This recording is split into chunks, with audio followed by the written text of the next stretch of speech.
আমরা তারেক রহমানের সফরের খবর জানতে বগুড়ায় যাচ্ছি, সরাসরি যুক্ত হচ্ছেন সেখান থেকে আমাদের সহকর্মী জজিফ হোসেন প্রতীক। দীর্ঘ 22 বছর পর তারেক রহমান যাচ্ছেন উত্তরবঙ্গে, কেমন প্রস্তুতি দেখছেন আর নেতা কর্মীরা কি বলছেন? দেখুন, ঘরের ছেলে ঘরে ফিরে আসছে, এই উৎসাহ এবং এই আনন্দ নিয়ে বগুড়াবাসীর মধ্যে আমরা আসলে তাকে যখন মনোনয়ন দেওয়া হয় দলের পক্ষ থেকে বগুড়া সদর 6 আসনে, তখন থেকে আমরা দেখছি একটা আনন্দঘন মুহূর্ত। এবং এই 19 বছর পরে তিনি যখন বগুড়ায় নিজ পিতৃভূমিতে আসবেন, সেই খবরে আসলে বগুড়ার সাধারণ মানুষ, ভোটার সহ নেতাকর্মীরা কিন্তু উজ্জীবিত হয়েছেন। এবং এই যে বগুড়ার ঐতিহাসিক আলতাফুন্নেসা খেলার মাঠ, সেই আলতাফুন্নেসা খেলার মাঠে কালকে উনি বক্তব্য রাখবেন জনসভায়, এবং এই জনসভা স্থলটি পরিদর্শনের জন্য সকাল থেকেই দলের বিভিন্ন নেতাকর্মীরা তারা কিন্তু এই সভাস্থলে পরিদর্শনে আসছেন। এবং একই সাথে উৎসুক জনতা যারা রয়েছেন যে কালকে এই মঞ্চটিতেই তাদের যে প্রিয় সন্তান, প্রিয় মানুষ তারেক রহমান, তিনি এখানে বক্তব্য রাখবেন, তারা উৎসুকভাবে এই প্রস্তুতি সভাটি দেখতে আসছেন। এবং একই সাথে তারা বলছেন যে দীর্ঘ 19 বছর পরে তার যে বগুড়ায় প্রত্যাবর্তন, সেই প্রত্যাবর্তন ঘিরে তাকে স্বাগত জানাতে আমরা দেখেছি সড়ক, মহাসড়ক সহ বিভিন্ন স্থানে কিন্তু তাকে স্বাগত জানাতে ব্যানার, ফেস্টুন লাগানো হয়েছে। এবং এই পুরো মাঠটি তাকে স্বাগত জানিয়ে বিভিন্ন ধরনের আমরা ব্যানার দেখেছি। এবং ইতিমধ্যেই কিছুক্ষণ আগেও আমরা দেখেছিলাম যে জেলা বিএনপির যে সভাপতি রয়েছেন রেজাউল করিম বাদশা, তিনি এই সভাস্থলটি পরিদর্শন করেছেন। এখানকার কোথায় কোন সমস্যা রয়েছে সেগুলো তিনি নিজে এসে পরিদর্শন করে সেটি বুঝিয়ে দিয়ে গেছেন। এবং একই সাথে এখানে ছাত্রদল, যুবদল সহ স্বেচ্ছাসেবক দলের নেতাকর্মীরাও কিন্তু আসছেন।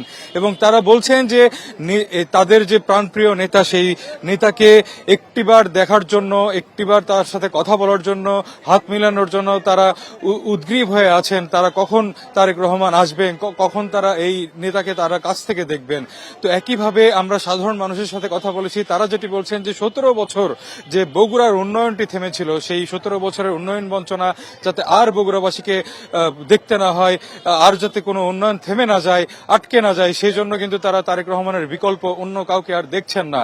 একই সাথে বিএনপির বগুড়ার যে 7টি আসন রয়েছে, সেই 7টি আসনে বগুড়ার যে প্রার্থীরা রয়েছেন, সেই প্রার্থীরাও কিন্তু অনেক বেশি উজ্জীবিত হয়েছেন যে তারেক রহমান আসা উপলক্ষে প্রত্যেকটি আসনে তিনি যখন যাবেন এবং তার যে নিজের আসন বগুড়া সদর 6 আসন, সেই সদর 6 আসনে তিনি যখন নির্বাচনী প্রচারণা চালাবেন, লিফলেট বিতরণ করবেন, মানুষের সাথে কথা বলবেন, তখন তিনি তাদের সুখ দুঃখের যে বিষয়গুলো সেগুলো যখন তারা শুনবেন, এটাই কিন্তু প্রত্যাশা করছেন এখানকার যারা ভোটার রয়েছে তারা।